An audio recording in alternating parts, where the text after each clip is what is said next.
gonna be installing this kit. We've got, I think, all the tools that we're gonna need at the moment. We got 15/16 because we don't have the right size socket, but it'll work. We got 21, 15, ratchet, 10 mil, pliers, screwdriver. Should be able to get us all taken care of. First step, I think, will be to disconnect the ABS line. We'll actually do this halfway right instead of just cutting it. There's little rubber grommets here. Kind of, it's hard to see. They're back behind. There you go. Yep, there they are. So you can pull that off there because they're grooved. It's just a little strain relief. Pull those out. All the rocks falling out of there. And then, since we don't have a front bumper on here, this is the only clip we need to pull out. Just a little barbed clip. That will allow us to around here on the back side of her. Reach up here. This is where your ABS line is. We're gonna hook that up, so we'll pop that clip out if we can without chopping up your hand. That's where it gets tricky. There she is. So that clip right there, this is where the screwdrivers really come in handy. Oh yeah. Because once in a while, let's see if this, oh, it's not filled with debris. Oh, nice. A lot of times they have a lot of crap in there, that is true. Push on that little tab and it comes out. Nice. Now we can push this back up out of our way.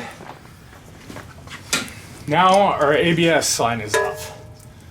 Then right here is a nut. These are supposed to be tighter than finger tight like this one was. So we'll take that off, pull that down, toss the nut off to the side. We'll get back to that here in a bit. Let's work on this sway bar. So if you want to move the camera over here, we're gonna undo the sway bar end link. You can see right here, there's two flat spots. So we'll put wrench on there. We got a little 10 mil. Seems to fit okay. And up here, we grabbed what, I think the 15. Put that on. And this way we can keep it from spinning, because all it is a nut on the bottom too. And this makes it a lot easier to get it off if you just have the wrench, if you don't have the right size wrench, or if your sway bar is completely round, put a pair of vice grips on it and clamp it down tight. A lot of times these will break too if they're really tight. If it breaks, whatever. I think the rear bar's broken on this car. With these lower control arms that we're putting on here, they do not have a provision for a sway bar. So we aren't going to be putting these back on.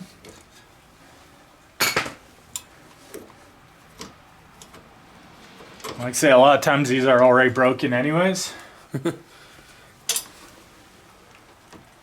Okay.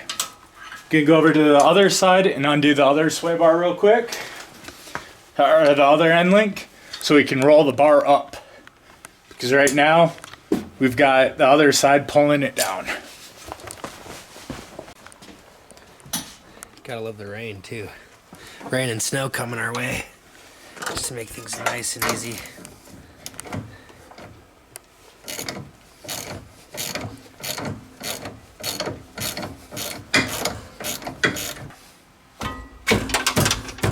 Give her a couple little taps.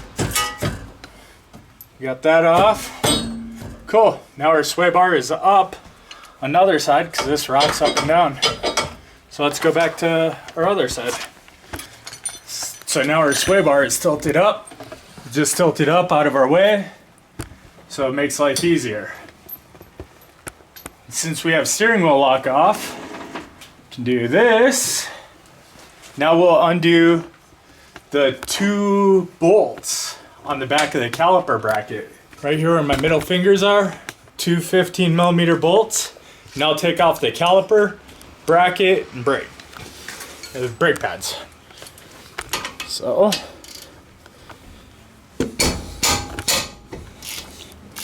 that's how you prevent a knuckle buster right there. if we had the correct tools, this is a Torx socket and this is an inverted Torx, but we don't have those. So we're doing it a little different. And that one's tight.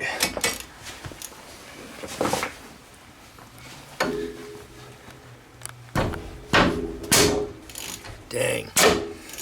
If you have a cheater pipe, or you can put a bigger wrench on here, extra leverage, but we're lazy.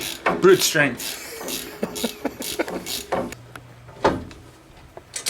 Okay. These two bolts, short little fellers. See if we can get zoomed in. Okay, there we go. That's all that's holding this bracket.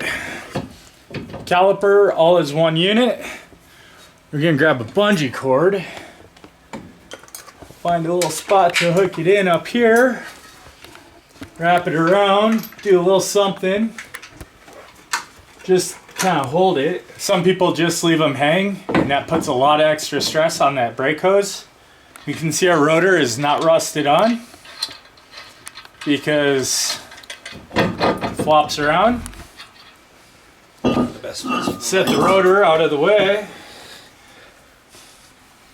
We aren't going to worry about this because this is the reluctor wheel, or whatever they call it for the ABS. cars on ABS. So now we've got a lot of this all undone.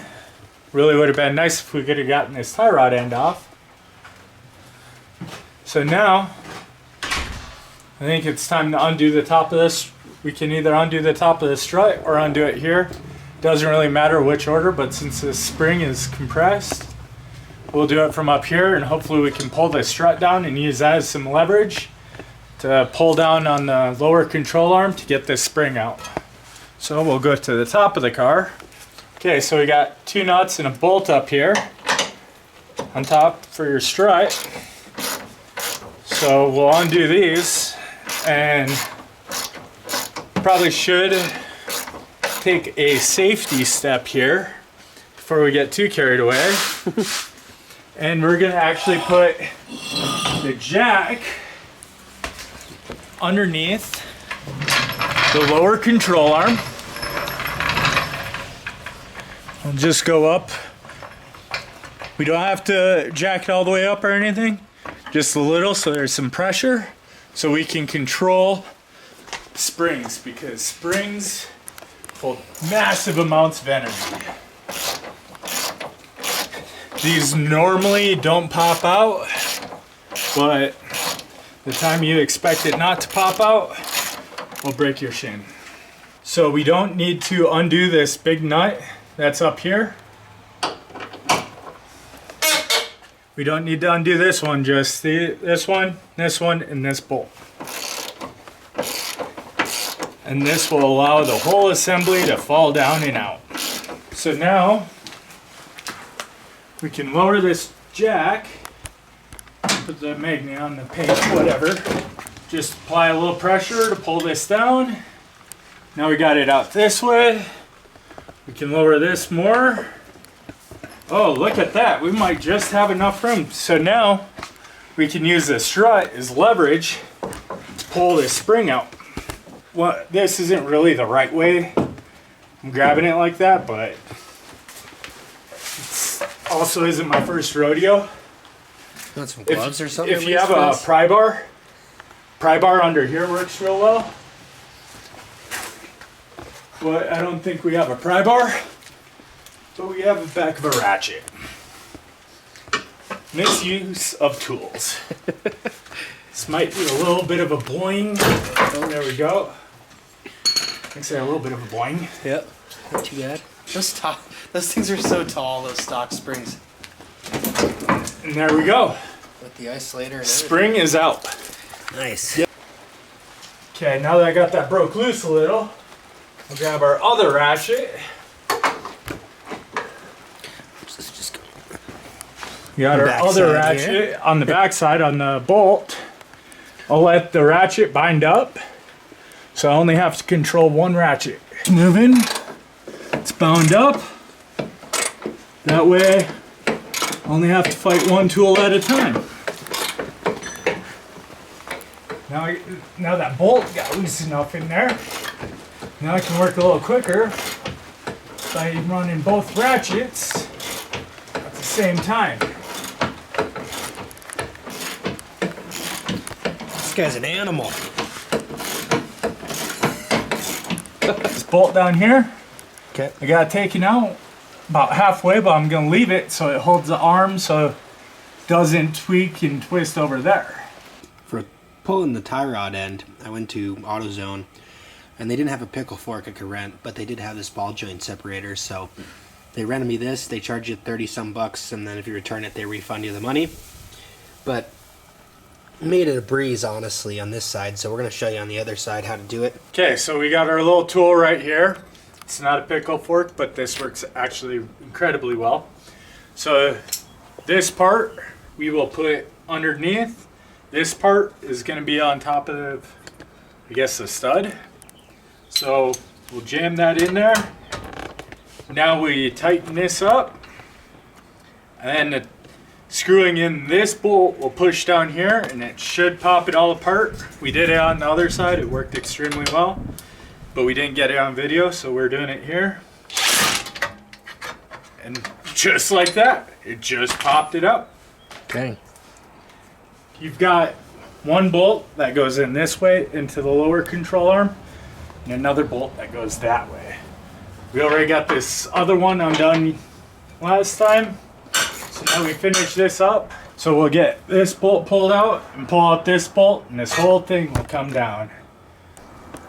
Okay, so in us trying to get this bolt out, it's running into that boot, to the boot right here, kind of bad. So we're gonna try pulling this boot back and give us a little extra room. And pull it like that and just damage it, and then replace it with a worm type hose clamp. And up here you've got a compression type, or whatever they call it. Those I was just cut, and once again replaced with a worm drive clamp. So, there we go. Oh, nice. Look at all that fluid in that boot. Good stuff, good stuff. So, it's definitely not what you want, but it's what we got. That rack is not happy. Oh, this car also got hit on the other side. Yep. Now that bolt came out nice. Maybe I'll go back to my rusty old wrench. See if I can. There we go. Got that bolt out. And this big heavy assembly is now out. Now we've got a big open area with a bunch of power steering fluid coming from the rack and pinion. So much room for activities in there. Now we'll get ready to assemble the lower control arms and get ready to put all that in.